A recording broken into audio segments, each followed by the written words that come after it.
Welcome to Unleash Your Inner Goldilocks, how to get it just right. Thank you so much for joining us for another episode of a beautifully insightful conversation that is going to help each of us think, personalize the conversation, and truly integrate it into our transformation. We always hear people talk about we are what we eat. I would ask us to go one step further and think about we are what we consume. What we eat, what we think, what we read, everything we expose ourselves to is also exposing us. And if we come from that mindset, we truly are putting positivity around us and we are creating an ecosystem that is truly going to lift us up and take us where we need to go for our purpose to live the life we are intended. Today's conversation is going to be rooted in that very premise. How do we build a lifestyle, a way of life that is truly giving us the opportunity to embrace this message? What we consume, we become. What we seek is seeking us. And therefore, how do we consume wisely, intentionally with purpose? And how do we seek with purpose and intentionality? To have this deeply meaningful conversation with me today is Amita Natwani, all the way from Arizona. Amita, welcome. Welcome to Unleash Your Inner Goldilocks. Thank you so much for having me. As we get started, Amita, you come from the same culture that I come from. We live the Ayurvedic lifestyle, meditation and yoga, and living well and eating well and consuming thoughtfully is not something we do, but it's how we live. It's not like, do you want fries with that? It is exactly how we breathe, we live. Being raised in that environment, what propelled you, or how did you find yourself in this Ayurvedic space where you're taking the Eastern traditions and East Indian medicine and way of life into your Western medicine and Western psychology and Western practice? Yeah, thank you so much for asking. It is really the big question of the hour, and what we are going toward more and more in medicine today. So, I actually come from a family of most Western doctors, and so being Indian and having been raised with these traditional Ayurvedic beliefs, traditions, diet, lifestyle, and still having a Western approach. As I was growing up, I was learning both at the same time, but where was that link? Where was the education behind why are we doing one thing and what is its efficacy in medicine and health today?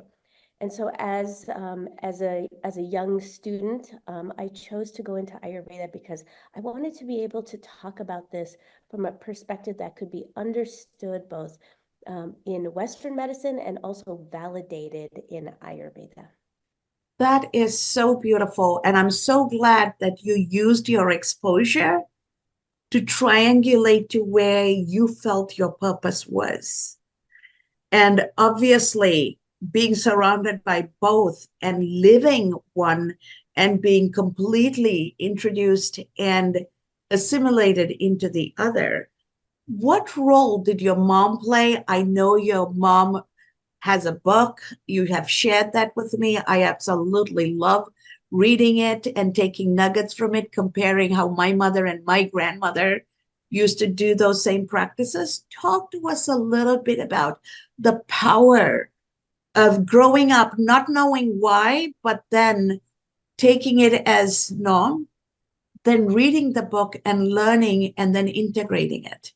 So it was beautiful because it was twofold. On one hand, one side of my family really emphasized the value of understanding health in terms of pathology and etiology and science. And on the other hand, I had my mother's side of the family who would practice Ayurveda but didn't know how.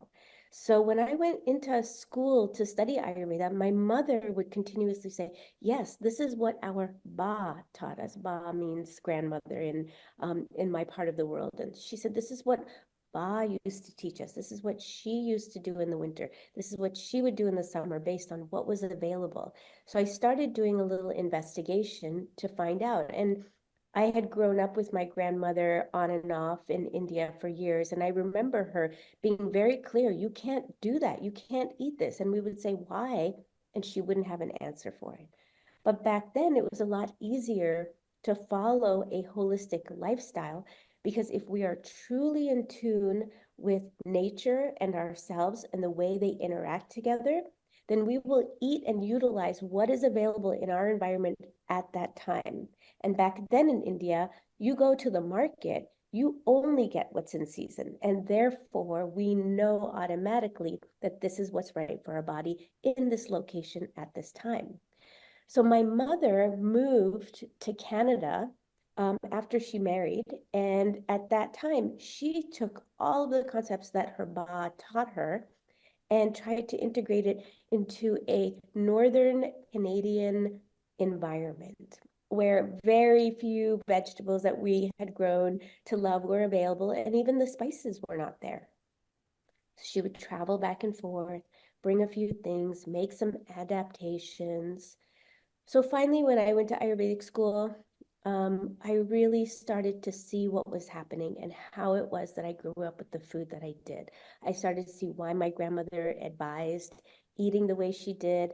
And then I saw how my mother made the adaptations and would adjust it based on, does this affect your digestion? Do you feel good eating this? Are you too cold in the winter if I give you this food? Did that make you feel all right? So my mother was going on feeling, my grandmother was going on sustainability, and I was learning the entire gamut of the why. And at that time, I decided I wanted to write a book, and with my mother, and we called it My Mother's Ayurvedic Kitchen. And in this, we discuss food sustainability. We talk about my grandmother and why she chose the foods that she did. And we discuss then the Ayurvedic principles behind all of this and the efficacy of it in treating health today. That is beautiful. And as you're talking, I'm smiling because I have done the same. I bring my spices from Sri Lanka.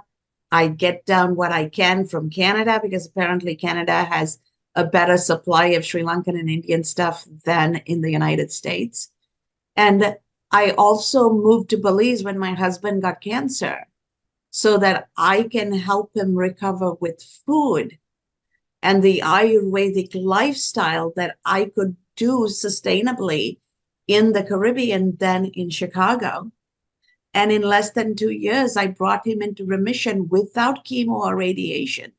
To me, which is a testament to the power of embracing that lifestyle. And he's a Westerner, grew up in the Pennsylvania Dutch tradition, and his extent of vegetables were cabbage and beans and carrots and potatoes, right? And so as you're talking, I'm smiling. And what's coming up for me is as you wrote this book with your mom, integrating the message and the holistic principles your grandmother embraced. How did that feel for you? Because you were the straddle generation, right? You were a little bit of you grew up in the West, but you also have your roots in the East. How did it make you feel, and how did it propel you further to dive into this space and eventually write your own book? Yes, there were some very pivotal moments that occurred in my life. The first was that I grew up following the Ayurvedic diet. I was primarily a vegetarian all my life. I grew up eating Indian food. And then at some point, at the beginning of my career, after I'd gone to school, I moved to the mountains of Colorado. And while I was there, I noticed something very unusual, and that was that everybody there ate a lot of meat.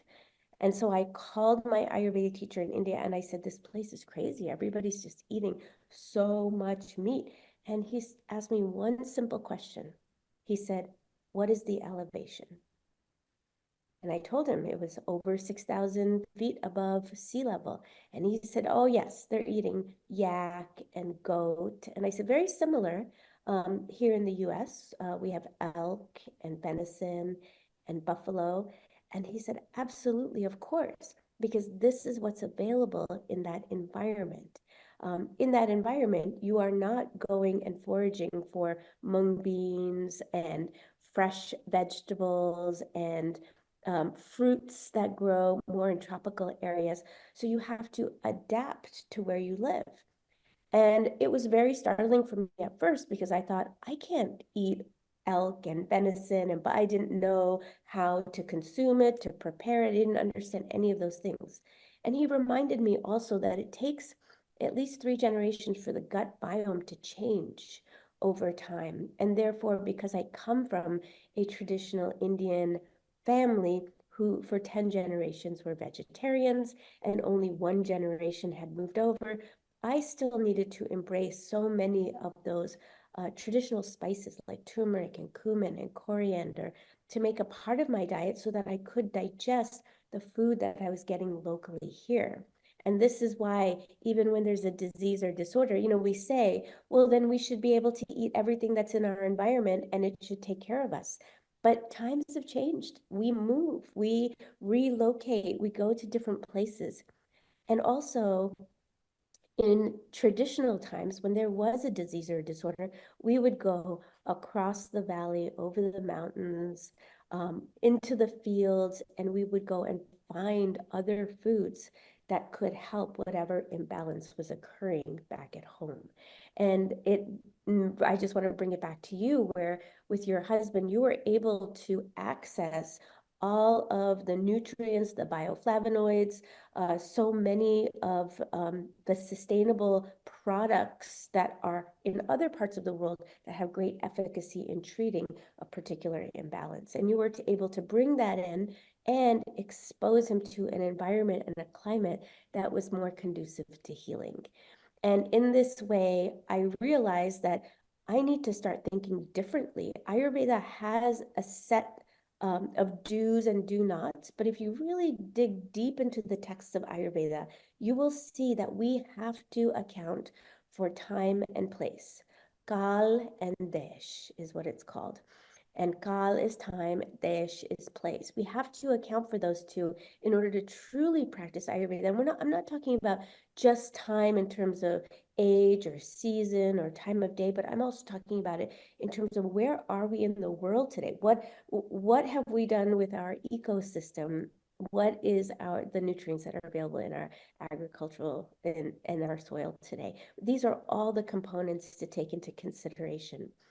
And shortly after I had been living in Colorado, one of the other things that happened that completely changed the way that I practiced Ayurveda, and I knew I wanted to start talking about it from a very different perspective.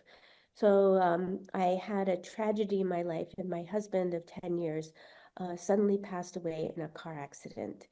And at that time, I had to throw out the do's and the don'ts of Ayurveda. And, an old school teachings say, meditate, eat well, be kind, and everything will be okay. And the reality of it is that everything is not always okay. And we now in this world today have tools where we can start to talk about mental health and we can examine who we are as individuals when we experience trauma or pain or suffering, both emotionally and physiologically. And at that point, we must adjust. And that led me to starting to write about experiences that not only myself, but so many of my patients have had over the years.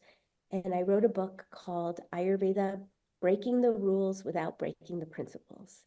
And it's an understanding of why we do what we do. Why would we recommend this to a grieving wife? Or why would we recommend this to someone who has cancer, but it doesn't quote unquote fit within the parameters of the do's and the don'ts of these traditional sciences? And as I continued with my journey, I began really working with a lot of physicians and talking about the efficacy of utilizing some of these Ayurvedic techniques, whether they be lifestyle or botanicals, and how they can better help patients. And at the end, and I heard you say this before, but we are not here to be right. We are only here to help the patient. And true Ayurveda is open to that and that alone. If it helps the patient, we say it's Ayurveda. Thank you so much, Amita. And sorry for your loss. I can imagine what that felt like because I am actually caring for a terminally ill husband who beat cancer, but who is suffering from Lewy body dementia. And it's a degenerative illness that has no cure. And once again, practicing this Ayurvedic lifestyle, him meditating, using the bells and the vibrations for him in the morning to start his day, all of these are helping. And adjusting to what is helping him, as you say, has become our lifestyle. We don't start any given day saying, this is what we're going to do. We let the day evolve based on what is working for him that day. And what's working for him is going to work for me as well, right? And so ultimately, that's what we are talking about. How do we help people using the philosophy and the principles? Because as the time and the world evolves, our practices need to evolve in order for it to remain viable.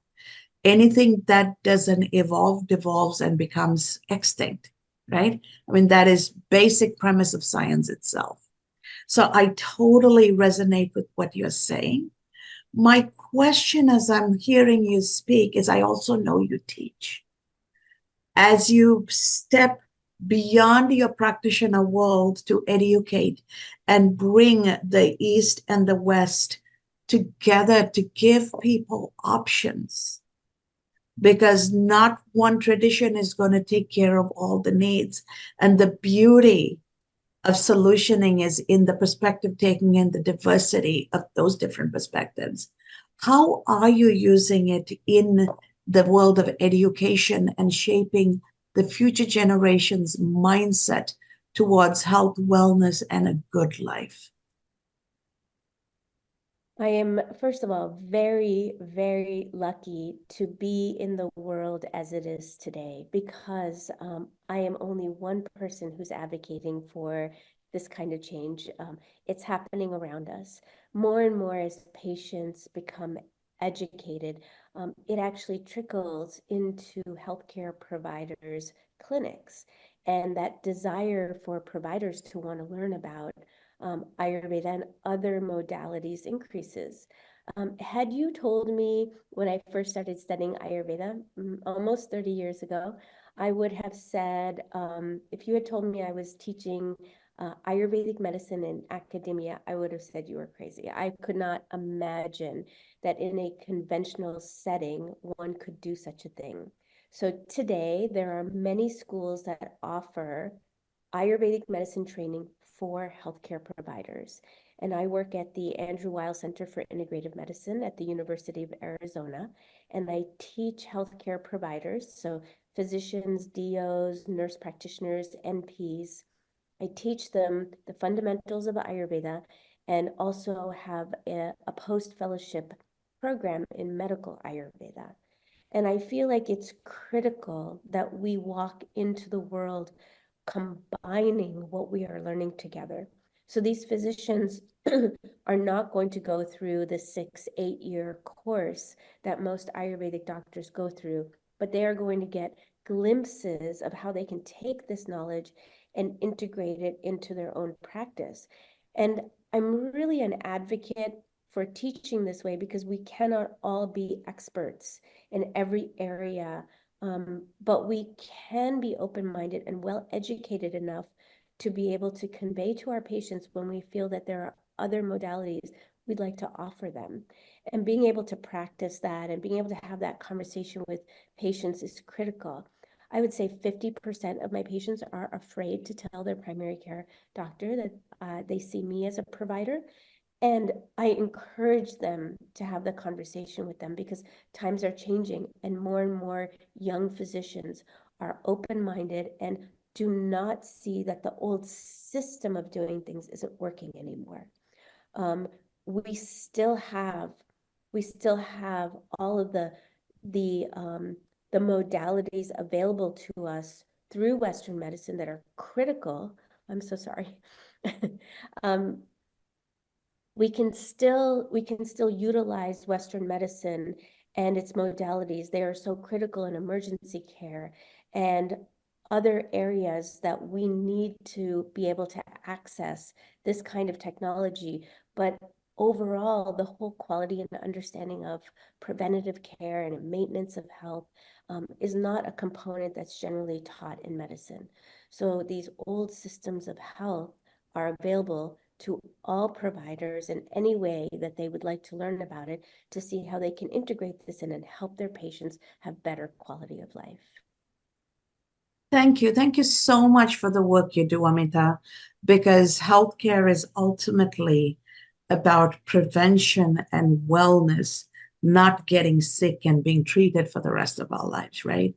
So, yes, when certain things have to happen, those treatment and interventions are necessary. But how do we prevent it and how do we live a good life and how do we live whole? That is the leading approach. And then as situations happen, then we have treatment effect as well, right? So balancing that is so important. And I'm so happy to see that you have found a way to integrate these. Now, you don't go through this journey without transforming yourself.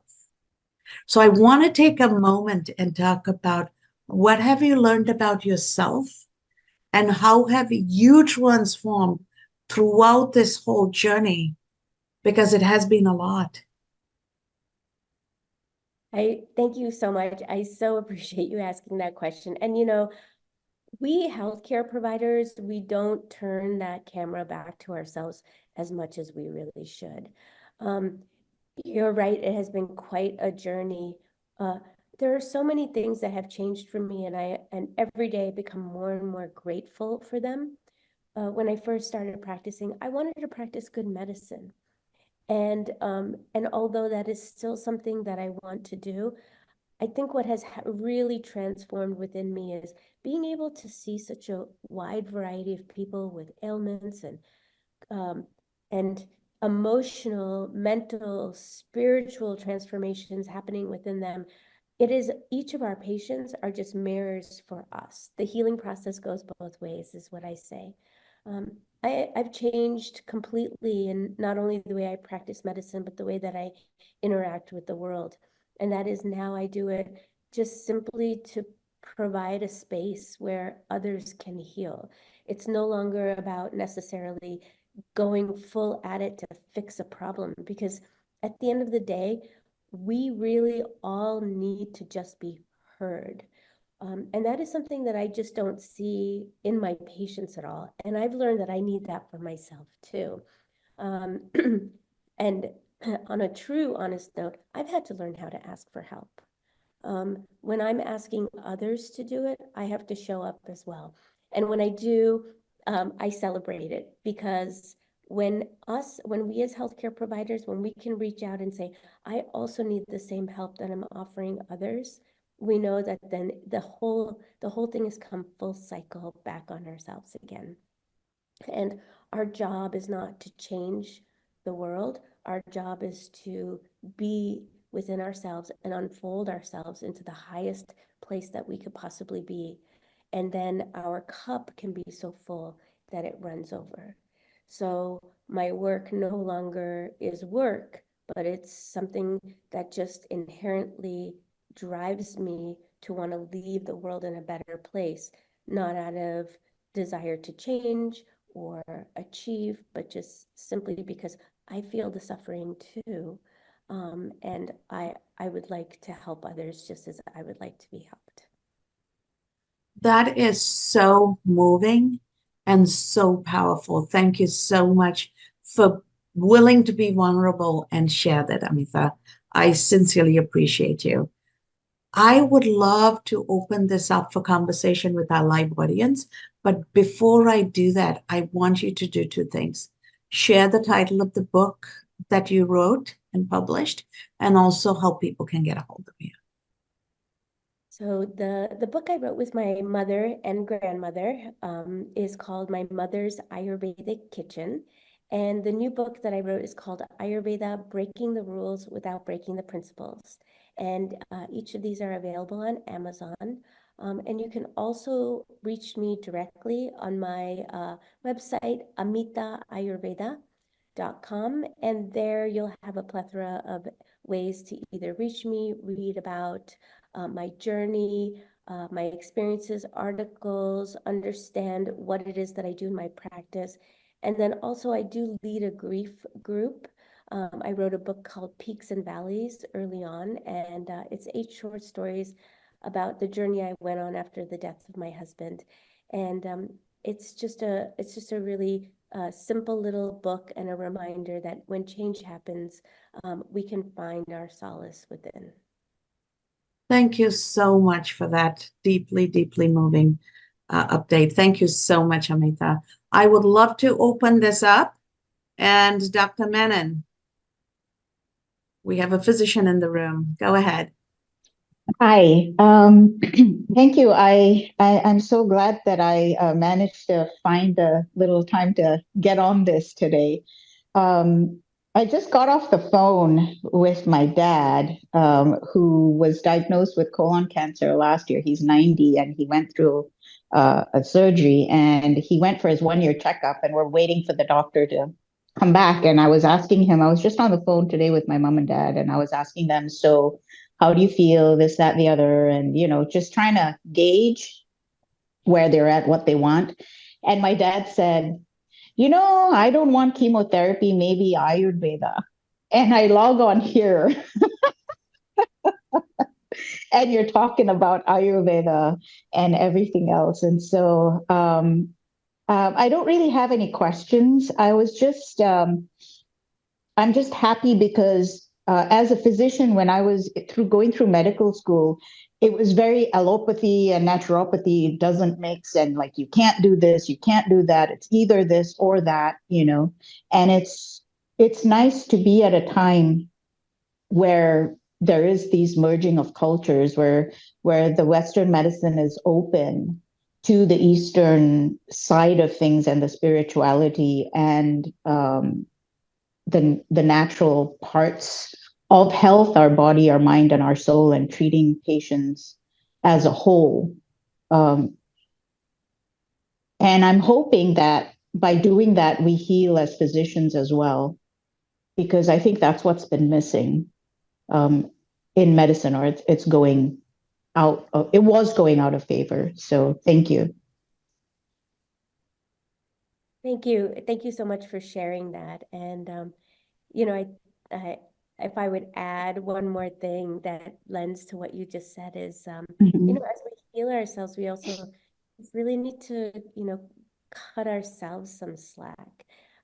We we are held at this level where we need to take care of others, and it's okay if we're not doing everything right all the time.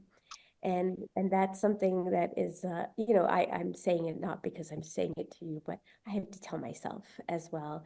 Yes. And I think all of us need to tell ourselves that because, I always say guilt is not an ingredient, and it pertains not only to our food and the diet we eat, but it pertains to what we consume, as Dr. Cass was saying earlier. It's Right. not an ingredient, and our the way in which we walk through the world needs to have more grace, not always on the outside, but always, always on the inside.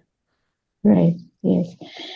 Thank you for that. And I completely agree with you that guilt is not an ingredient. I love that statement.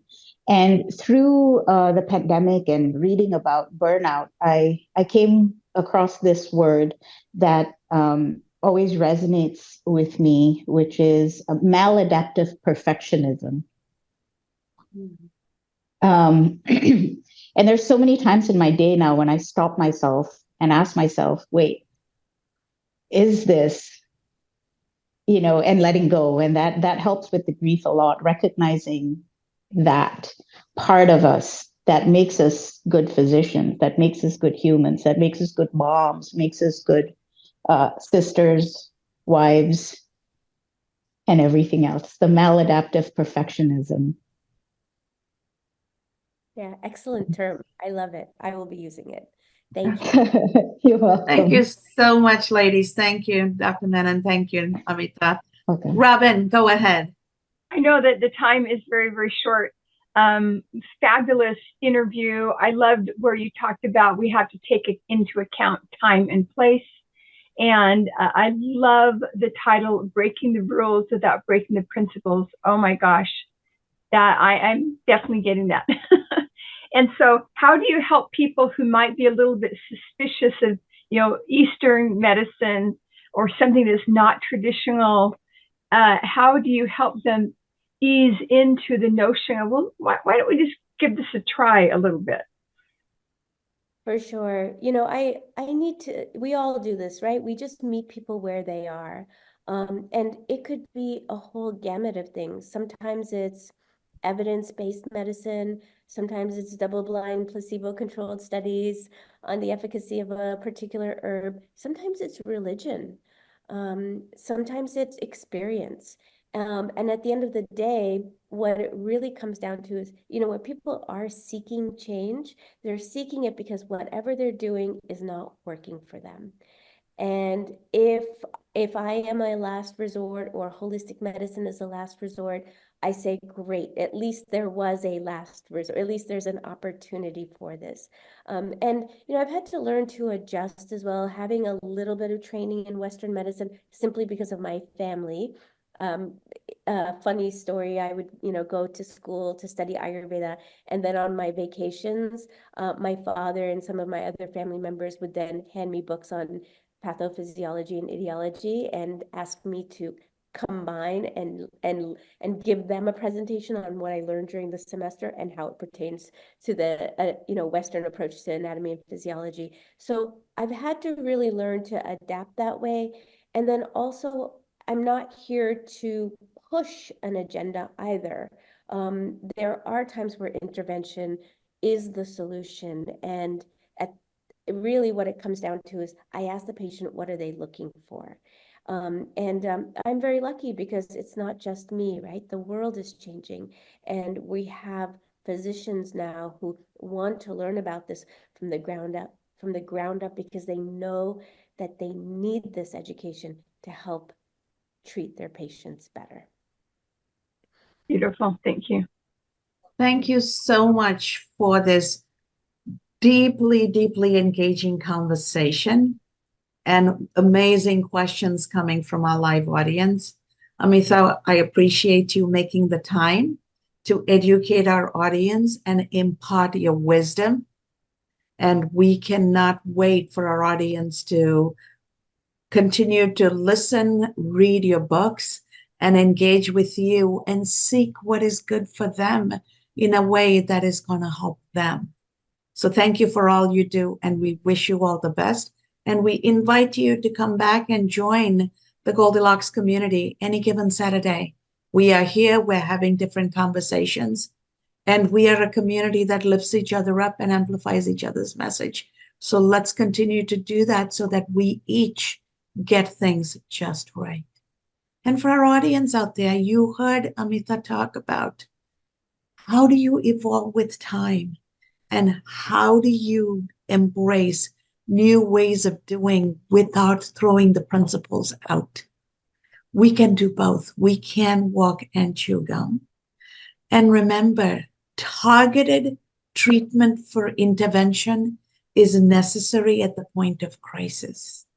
But when there is no crisis, we have an obligation to ourselves to show up as a whole person, treat the whole person well, and care for the whole person well, even if this is not about somebody else, for ourselves, right? Who is looking at the whole person? Who is building and cultivating and taking care of the whole person. And when the whole person is well and well healed, then when targeted interventions need to happen, they can happen because the whole is still intact and the whole is well. And so it is truly not either or. It is understanding that we are whole. I always say, go out there and look at the moon every night. It doesn't matter what stage it is in, it is still whole. Now turn around and look at yourself in the mirror and tell yourself, just like the moon, you are whole today, regardless of what stage. It may be the new moon, it may be the full moon, or somewhere in between. And taking that Mother Nature's lesson into life and staying whole at all times and being open for intervention in a targeted way when necessary, whether it's medicine or something else in life, that truly is the secret sauce. So go out there and find ways to stay whole so that you can build a life that is just right for you, the ones you love, and the community you're a part of. Thank you so much for having me today. And thank you so much for the live audience for those great questions and feedback and conversation. This healing process really does go both ways. Thank you. Thank you. Thank you so much, Amrita. It has been a pleasure.